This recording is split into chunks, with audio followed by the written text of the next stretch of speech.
What's going on, everyone? This is your barber Omar. So of course both of my parents are from Mexico. My mom's from Durango. She's from a town called Guasamota. My dad was from a little ranch that's called Santa Rosa, and I believe they were about 3 hours apart from each other, from those towns. As far as siblings on my mom's side, I believe they were a total of 12. 4 of them didn't make it. Counting my mom, it's 5 sisters and 3 brothers, and they all live in the United States. And as far as my dad's side, he had no siblings. As far as I know, his mom passed away just about right after he was born, so he was raised just by his dad.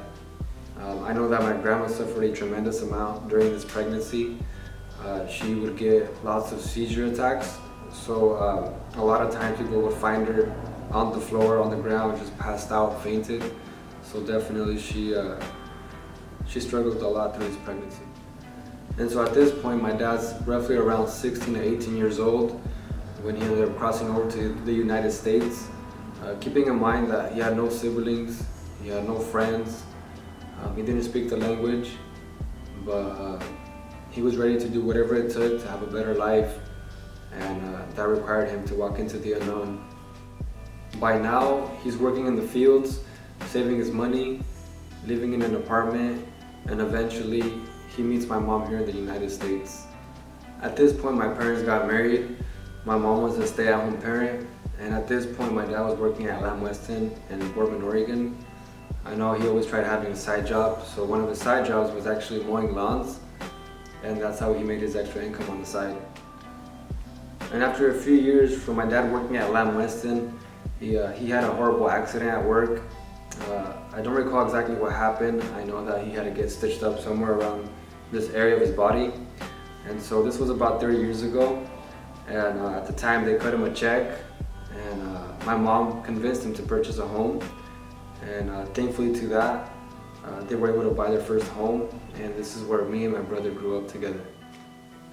So through both sides of my parents, they're all musicians. So I always felt like they set a high standard for me and my brother to do or become something in the music industry. We then became church oriented at a young age, seeing the opportunity of being able to play and learn the music at our local church. And so my dad being my dad, his dream was to eventually, hopefully one day, own a piece of land so that way he could have animals, cattle.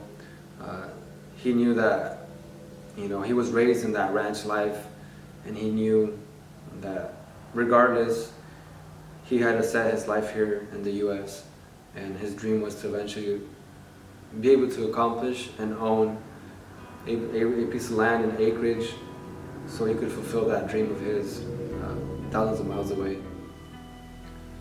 It is now June 8th, 2006, 2 days into my summer. I'm about 15 years old. My brother's about 16. And so that day, me and my brother had volunteered to go help work at our nearest local Catholic church. And it just happened to be that day my mom was working. And so the thing is, my dad was always punctual. He was always on time. He never liked being late to work or for anything. But it just happened to be that day my mom couldn't leave work. My mom had been contacting him and he wouldn't pick up. And so my mom had sent a friend to go check up on him at the house. And so by this time, at this point, me and my brother had barely gotten dropped off at our house.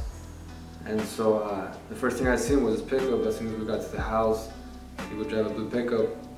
And so the first thing I did was to go in his room to see if he was there. And then my brother, meanwhile, was looking inside the house. And my mom's friend was also looking inside the house for him. But my dad being my dad, I mean, he loved his animals.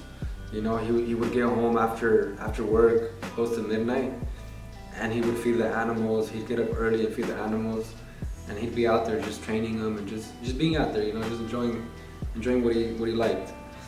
And so at this point, I'm walking out of the house through the back, and keep in mind that we have about 5.5 acres, and I didn't know what I was doing. At this point, I just started running in a direction.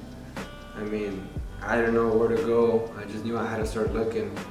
So here I am sprinting in a direction as fast as I could to see if I can find him, and then to eventually finding him, and it was too late. He had passed away. He had been hit by a bull, and at this time, I mean, it was just a shock. I think it was more of a shock for me, the fact that I found him. You know, I rolled him over, and like I said, it was too late, and so we never really knew exactly what happened. From what they had told us, they said that the bull had hit him from behind when he wasn't looking. They said that his whole intestines had exploded immediately, and so that was tragic. At this point, I went into shock mode. It was a very emotional, shocking experience for me. Days later, we find out that my dad didn't have life insurance, so no, we weren't left with thousands of dollars. We then, me, my brother, my mom, were left with all the debt at that point. And so keep in mind that me, my mom, and my brother would play on Sundays during mass times. And so after this incident happened, believe it or not, we actually played during my dad's funeral mass, and it was probably one of the toughest things that we've had to do. Our lives changed real quick at this point. My goal was to just find a career. That way I could help out my brother and my mom as much as possible. This is when I realized that if I felt better, I could perform better. This is when barbering started for me. So at this point, I'm working at a gas station full time. I'm cutting hair out of my mom's bathroom Thursday through Sunday. I'm DJing on the weekends, and when I wasn't DJing, I was playing with other musical bands. And then I was playing on Sundays at church, also going to college, and I did this for about 4 years altogether consistently. And so eventually, college didn't work out for me. That's when I went and decided to go into barbering, and this is when Proper Cuts became established. We have now been established for 5 years in the business. I just want to thank everyone that keeps giving us their continued support since day one. Thank you guys are the best. If you guys want to see more videos like this, please hit the like button and share. Thank you guys, thank you for watching.